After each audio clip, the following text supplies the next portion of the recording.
அருமை சொந்தங்களே, வணக்கம் வணக்கம். ஒரு மனிதனோட ஆசைகள் எந்தளவுக்கு நாம் கொண்டு போகணும்னு பாருங்க. மனிதன ஆசை மோசமான ஆசைங்க, சும்மா சொல்லக்கூடாது.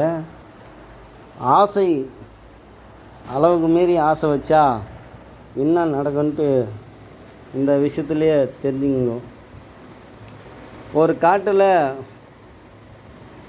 ஒரு நம்மளை போல் ஒரு ஆள் போயின்னு இருந்தார்.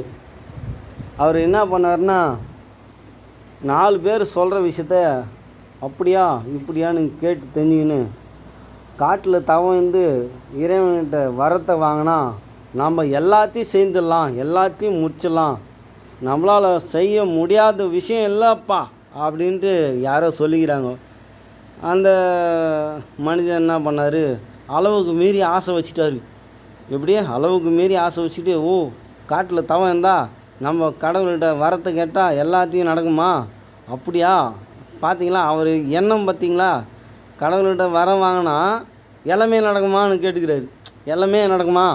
அப்படியா, சரி நம்ம என்ன நினச்சாலும் நடக்குமா அப்படின்னு கேட்டுன்னு, ஆமாப்பா எல்லாம் நடக்கும்பா அப்படின்னு சொல்லிக்கிறாங்க ஊர் மக்கள்லாம் எல்லாம்.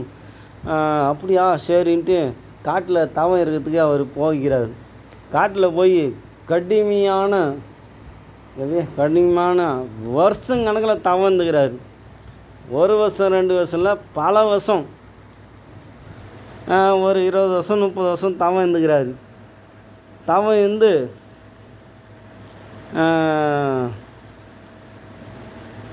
இறைவன் காட்சி கொடுத்துக்கு வந்துட்டார், ரெடி ஆகிட்டார். இவர் தவம் இருந்து அப்படியே உயிர் இருக்கிற நிலையில் போயிட்டார்.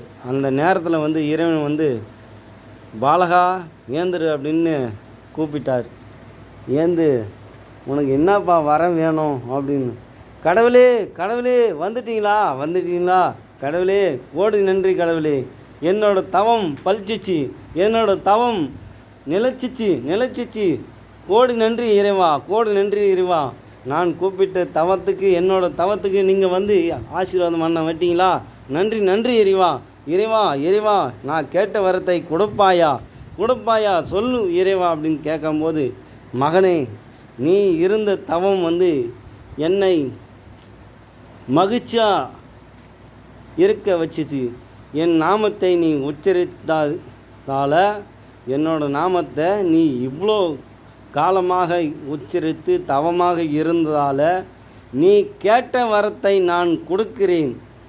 உனக்கு என்ன வரம் வேணும் சொல் அப்படின்ட்டு சொல்லும்போது, இறைவா என்னை பார்த்து என்ன வரம் வேணும்னு கேட்டிங்களே, கோடி நன்றி இறைவா அப்படின்ட்டு ஆசீர்வாதம் வாங்கிக்கின்னு, இறைவா நான் கேட்ட வரத்தை நீ கொடுப்பியா? கண்டிப்பாக நீ கொடுப்பீங்களா?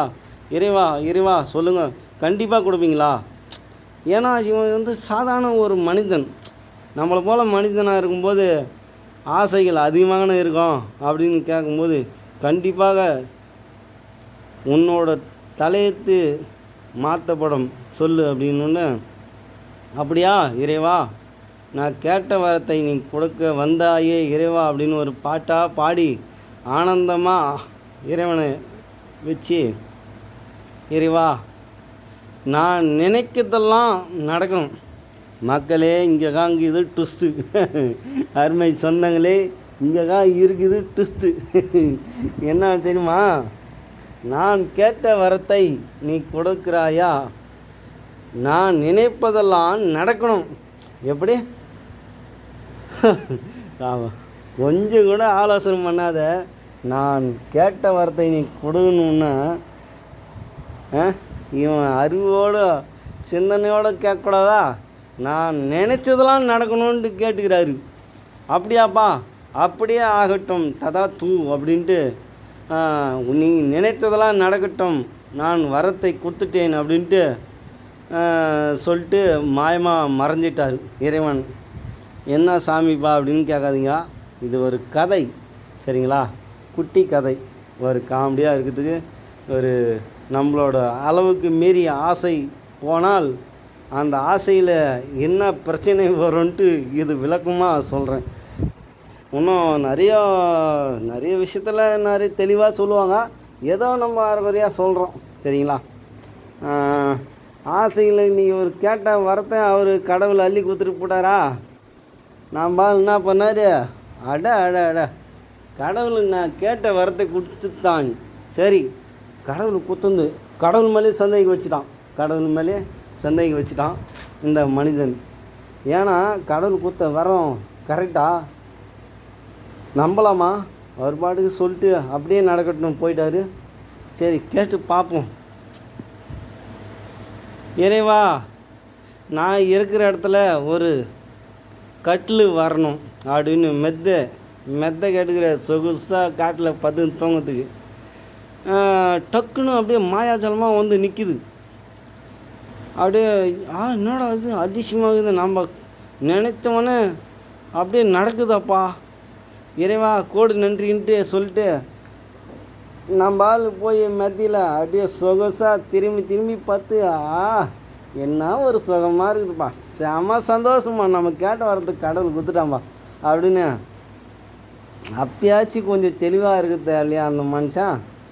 நம்ம கேட்ட வரனால வரணுன்னா சரி பரவாயில்லன்ட்டு இந்த இடத்துல நம்ம மெத்தெல்லாம் வந்துச்சு.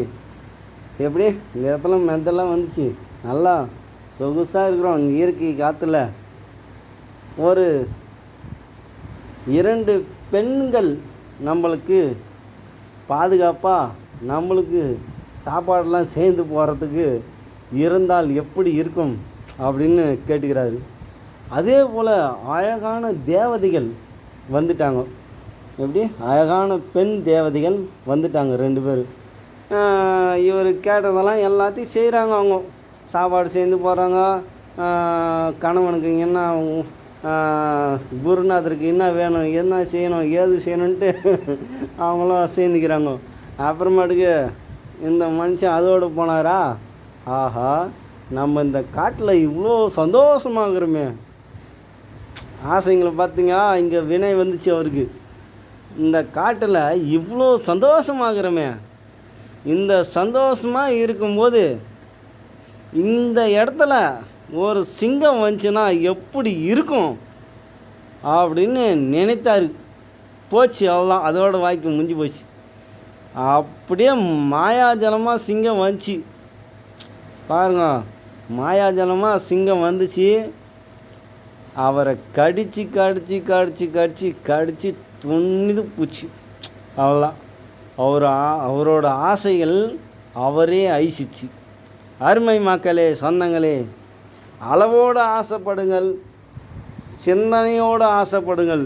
எப்பவுமே சிந்திக்கணும், ஒரு விஷயத்தில் சிந்தித்து ஆசைப்படணும். இதுதான் இந்த குட்டி கதை. உங்களுக்கு சந்தோஷமாக இருந்திருக்குன்னு நினைக்கிறேன். இவ்வளோ நேரமாக பொறுமையாக நீங்கள் நான் சொல்கிறது கேட்டுருந்துருக்கிறீங்க பார்த்தீங்களா. ரொம்ப நன்றி மக்களே, சொந்தங்களே. ஏதோ எனக்கு தெரிஞ்சுது, ஏதோ அரைக்குறையாக சின்ன குட்டி கதை சொன்னேன். அது ரொம்ப நாளாக ரொம்ப வருஷமாக எனக்கு நான் அந்த கதையை கேள்விப்பட்டுக்கிறேன். இப்போ தான் கேட்டேன். ரொம்ப நன்றி. வருக கோடி நன்றி, மகிழ்ச்சி. ஏதாவது தப்பாக இருந்தால் கமெண்ட் போடுங்க. மகிழ்ச்சி.